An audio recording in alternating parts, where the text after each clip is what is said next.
All right. Now we're going to talk about 50-50 or backside 50-50, I should say, and finishing from behind your opponent. Why is it called backside 50-50? Because it's 50-50 and if you're not on the front side, you must be on the backside. And that's pretty much what we're looking for. 50-50 in front, the chief pains in the butt is that your opponent has 1, 2, 3 things that he can bother you with. They can try to grab your arms. They can try to hand fight. They can try to swing on you. They can try to kick. They can try to cross their feet. Obviously, you can mitigate a lot of that through sharp offense, but they do have more going on to bother you. Backside 50-50 is nice because it's a super, super, super imbalanced situation in favor of the person who's attacking the leg. So if you're up on your base, please. This, if we rotate, just like that, is backside 50-50. My partner's hands and feet are on the floor. His feet are separated, unable to help each other. Do me a favor, connect your feet, please, Adam. I'm able to mark and monitor his far leg with my inside hand. I'm able to catch the heel hook with my finishing arm, so all I need to do is connect in order to finish. And his hands, can you get them involved to help yourself without falling on your face? No. How about opening my feet or anything like that? You grab the triangle and do all that. Yeah. Okay, I've got one for you. You've got my feet open, right? Get out, please. Okay, fantastic. This is a pretty unique type of, unique-ish type of heel hook position in that most of your finishing positions for a lot of your submissions are a combination of you, your opponent, and the floor, creating, pinching situations around a joint that stop it from falling. Like if you try to Kimura me and I consistently am able to move because either A, you're not controlling me properly, or B, I'm doing something to mitigate that control, you're not going to be able to hurt me. However, if I had to stay in place and someone just took my hand and yanked it behind my back, like a police lock or something, you would absolutely hurt me and you wouldn't need martial arts skill to be able to do it. When you add in a mixed martial arts context or a professional fighting context, it becomes you, the floor, the other dude, and the wall. Now, that wall is a little bit more stable than regional cage walls and whatnot, but when you're fighting in the UFC or I presume like some of the other very big organizations, cage is pretty taut. Like there's not a lot of give to that thing. So it is actually very, very wall-like, even though it's like a porous wall, I guess you could say. But the trick with this one is rather than having their knee floating in space and me needing to create some sandwiching effect around it to stop them from moving, their weight is actually nailing them in the coffin in backside 50-50. So they're just stapled. Their knee is on the ground. And as a result, they're unable to stop. They're unable to use that. Use any of this type of motion to take a lot of to return slack to their joint and protect themselves.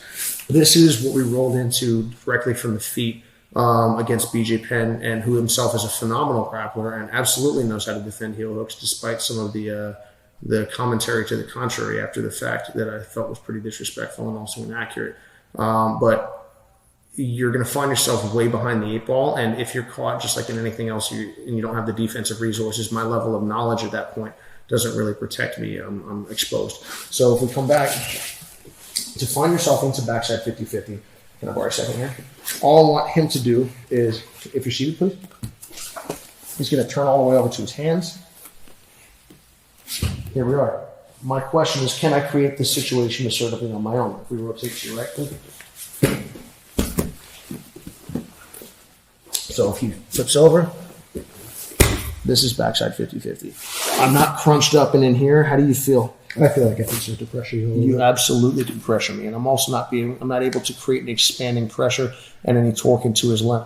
We're going to talk about how to finish this position in a moment, but what I want you guys to understand is that the trick here is the ability to stay long. Use the back of your thigh as a frame. So can you press into me right now? No. What do you feel blocking you? I feel your thigh or hamstring blocking me, and you're also blocking my arm with your shin. Right. So I could actually open my feet if I felt like it. You don't have to. Pinching the knee, I'm not doing any of this ordinary. Like you'll see a lot of people, or I've often heard that there's a lot of squeezing and pinching. I think that that's not necessarily the case, and that's certainly not the case for someone with longer limbs, because no matter how much squeezing and pinching I do, I can't mitigate the fact that I've got pretty long legs for someone my size. So I'm actually expanding my body. Okay. Now, my second hand here, the purpose of this is finishing, but also really the purpose is making sure he stays in this situation. So if you backstep and try to get yourself back to normal position, I'm marking this and keeping it apart. So I'm not letting him help himself out. And that's where, when I initially rolled into the position in that fight in the UFC, It was blocked, and then we go, I think we got him. Let's take a crack at this. And then BG tried to kick his grip free, and we were done. Or at least he was able to put enough pressure to create, potential for injury, and he decided to call it a day. Again, you can never be sure someone's going to tap, but you can definitely see you're going to put a lot of pressure. So I'm able to check and control. Now, something that gets pretty interesting about this, because the ground is involved. Do me a favor, lift your knee, please, Adam. Okay. My weight is leaning on it, so it's actually stuck. I can take my right leg and open. Pressure? Yes. I'm able to control this position even without a pinch and even without a lock. Doesn't mean you don't want a lock, because you're able to add redundancy to the control. But that's not a prerequisite like it is in many other positions. Now, other thing is my right hand is currently invested in blocking and keeping his legs apart, which is something I'd love to keep doing. And against BJ, we got him, and we managed to make it there in time. But let's say I'm wrestling someone that's really, really savvy in this position, and he knows exactly what he wants to do. When I start to bother him, he's going to mount some sort of defense. What I'm going to do is I'm going to take my inside leg, the same one that was locked, and I'm just going to keep his feet apart. Tap. Can you connect your feet, please, Adam? No. Can you roll? No. I'm going to follow him with this. As always, I'm relaxed. I'm calm.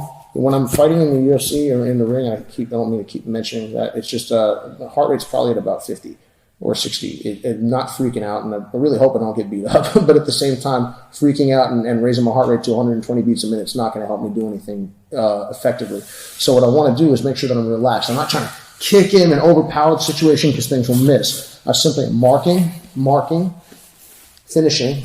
I can mark with the inside of my calf. Can you move, please, Adam? No, very tight. Fantastic. If I really needed to, we can mark with the other foot. Tap. Can we rotate a little bit to your left, please? So we'll get into exactly how to finish this thing. But the torque, the combination of my body making a frame in a wall, backwards against with the bottom of my hamstring and the bottom of my thigh, the ground pinning, my weight falling, and expansion is going to stop his second leg from getting involved. And your hands, can they get involved, please, Adam? I would face plant. Yep. They're needed to help him stop falling on his face. And if he tries to get him up, even if he goes, well, I'm willing to fall on my face, it's really not that big a deal because he's going to fall on his face and he's not going to be able to get back to face me. So backside 50-50 is going to be your premium finishing position. And of course, everything else will work. But when you can guide the fight to there, you're going to be happy you did.